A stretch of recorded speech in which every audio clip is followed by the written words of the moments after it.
Did you guys see this Kevin Roose piece? I didn't see the TV show. I read the article. I didn't see the TV show. He says, I dared 2 expert hackers to destroy my life.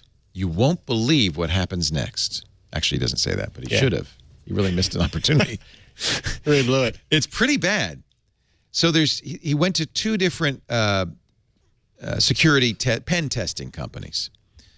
So these are white hat, but apparently very accomplished hackers who do this for companies. You know, they test their security. And one of the companies specializes in social engineering. A hacker named Chris Hadnagi.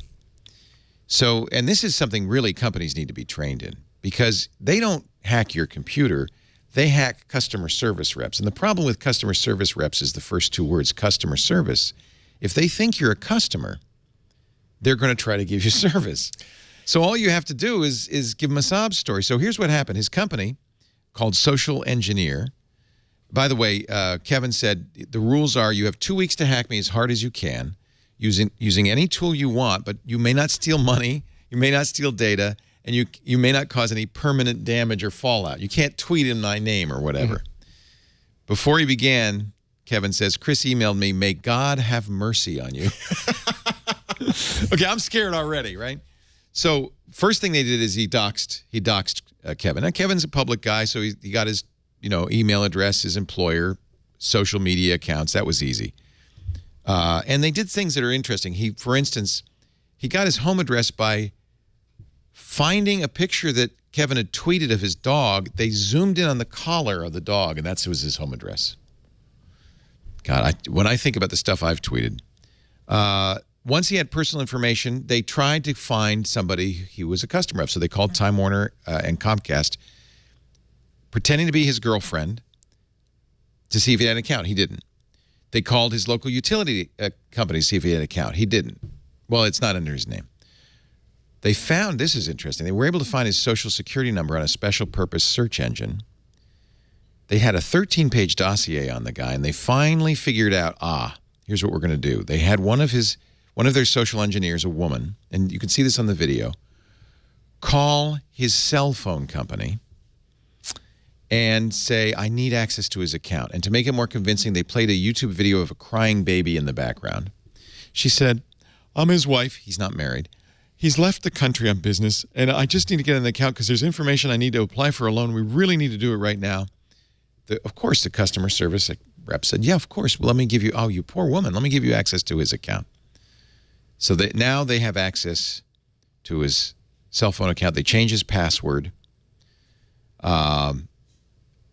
And, of course, it goes on from there because they were good actors. There was no hack, really. It was social engineering. Next guy is even worse. Dan Tentler. He's with Phobos Group. So Tentler sends him a spear phishing attack, an email. He figured out he was on Squarespace. He had a Squarespace website. He sent an email that looked like it came from Squarespace to Kevin saying, hey, Kevin, in light of recent security issues surrounding SSL, we're taking the initiative to make our services more secure. We've made a number of changes that will require changes to your local SSL certificates. Just go to squarespace.com/certificates, and you can take advantage of our strongest security offering ever. Now, even though Kevin knew he was being hacked, that he was the target, he was so convincing he believed it. And of course, it wasn't Squarespace. It was one letter away from Squarespace. He clicked the link, didn't notice the change in the URL. He didn't download a certificate. He, in fact, installed a Trojan, and he was owned. Dan had a shell into his computer. He could execute commands. He got into everything. He got his OS. He put an OS 10 pop-up asking for his administrator password. Kevin dutifully typed it. He installed a keystroke logger and used that to get his credentials for 1Password, which meant he had every password. Now it's over. He had his drop cam credentials, so he used the camera in his house to spy on him. He installed a remote access Trojan, or a rat that snapped photos every 2 minutes from his laptop's camera and took a picture of his screen. And of course, the hack culminates, and it's the lead of the story, with a robotic voice. Kevin sitting at his computer, kind of sleepy, the robotic voice saying, Kevin, you look bored. Coming out of his computer. He was owned. And I guess the point of this article is this is a smart guy who's using reasonable protections. If you're a target, you're basically, there's nothing you can do. And if you're a target by anyone with any sort of like even low-level resources, you're in trouble. Yeah, because it's not just you. If they can call your phone company. It's when Matt Honan was hacked at Wired, we had to do. It was Apple and Amazon. Yeah, so the staff on the Gadget Lab there, we had to recreate the hack. So we kept hacking our own accounts. And we made sure that we got information that was publicly available on the internet. And I was able to change my Apple ID, my Amazon password, my Amazon credit card number. There's a couple companies you just call up and oh, I just need to do that. Oh, okay, yeah, that sounds great. And you're like, oh, I can't remember my password, but I know the last 4 digits of my credit card number. And they're like, oh, that's good enough. That's all you need. Yeah. Yeah, the hack that they did against Matt was very interesting because they changed the credit card on Amazon, and then from that they got some information which they then used with Apple to get some information from Apple. And both companies have supposedly remediated, but the problem really is that the customer service rep is a weak link. Oh yeah, there's at DEF CON you can go and sit and watch the wall of sheep. The wall of sheep, but there's a room where you can go and watch the social engineering, and you can watch like social engineer. They'll go up and they'll stick them in a booth, and they just call like trying to get higher and higher up in a company, trying to like, okay, your job is to get a hold of the VP of this company. People are trusting. They're nice. Yeah. They don't expect somebody to be evil. So. Interesting quote, though. He talks to a guy named Morgan Marcus Boire, who is a security guy at First Look Media. Marcus Boire said, look, do you worry about trained martial artists beating you up on the street? Well, not really, said Kevin. But you're aware they exist. You're also aware that you probably couldn't do anything about it if one of them wanted to beat you up in the street, right? He says, people, it's the same thing.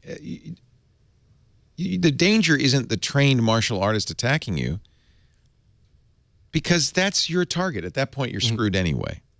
It's doing dumb things like leaving your car unlocked so that somebody can just walk in. So some basic stuff, obviously, VPN on an open Wi-Fi network, two-factor authentication, don't click on suspicious links, be a little more suspicious about phishing emails, change your passwords regularly. But really the upshot of this article is you're screwed. You're effed. I'm sorry. I don't want to offend Donald Trump. I'll just say you're effed. Yeah. Okay. Yeah. I mean, if you're a target, all bets are off, especially as, you're a higher, journalists are a higher target than average people. People who are CEOs, VPs, they're a higher target. Government officials are a much higher target. Right. And so you have to start living. People who write about security for online sites are very much. Oh, my God. I have to change my Google account. Someone tries to hack into my Google account at least once a month. Oh, yeah. Because I write about security. Don't we all get emails all the time saying, "Hey, you wanted to change your password, right?" I'm like, oh. And you just hope that nobody has the access to your Google account, because if they did, or whatever your email account is. Yeah, I'm changing passwords constantly on my accounts. I have two-factor. I have VPNs. But that's because that's my job. Right. Like the average person, my wife doesn't need to do all that.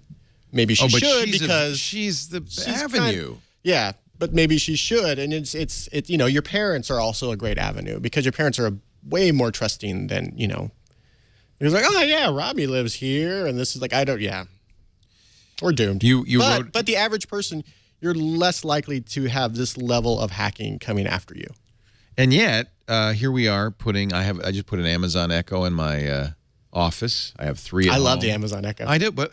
You wrote this great article, which is saying if Apple loses, you're screwed because the Internet of Things. And in fact, didn't we already hear that from the Director of National Intelligence? Well, we're just going to use all the IoT stuff, so it doesn't really matter.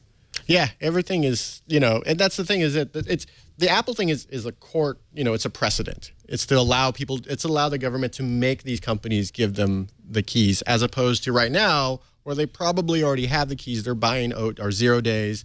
They're employing people who will get into this stuff illegally. But yeah, everything your car, my car, cars have cameras, they have sensors, they have microphones. All that could be used by the government is really what we're going, but it could also be used by somebody who's trying to get to you. I blew it. I said Cyrus Vance Jr. had 70 iPhones. He wants unlocked. He has 175 iPhones. Yeah, he's got a lot. He's ready. Jeez Louise. Yeah. Got all these phones. District attorney. Got it in a box. Opens it up. I went to school with him. He used to be a nice guy. No, that's by the way, that's the other great point, which is this is law enforcement trying to protect us. We asked them to protect us. Yeah, that's the sort of the issue with the argument is that on one hand, I want my civil rights, I want my my privacy as much as I don't put out there on the internet. I want my security. But on the other hand, terrorism, murder, kidnapping. Yeah. The problem with the precedent is that once it becomes something they can use on terrorism, then it becomes something to be used on murder and rape, and then suddenly it's a felony, and maybe it's a misdemeanor. And now, maybe he stole something from the 7-Eleven. Let's check his house. That's the problem. Yeah. Then the slippery slope. I guess this is the slope. Yeah.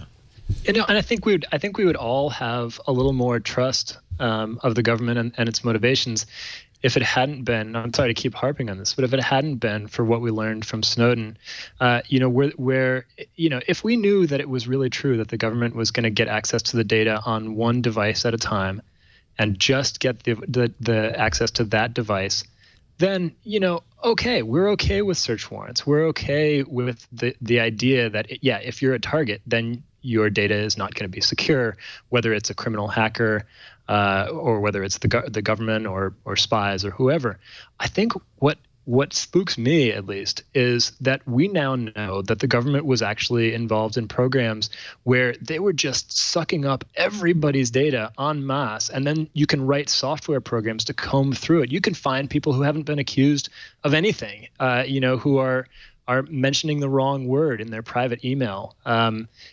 That's what gets me is the idea that it's not going to be a case by case basis.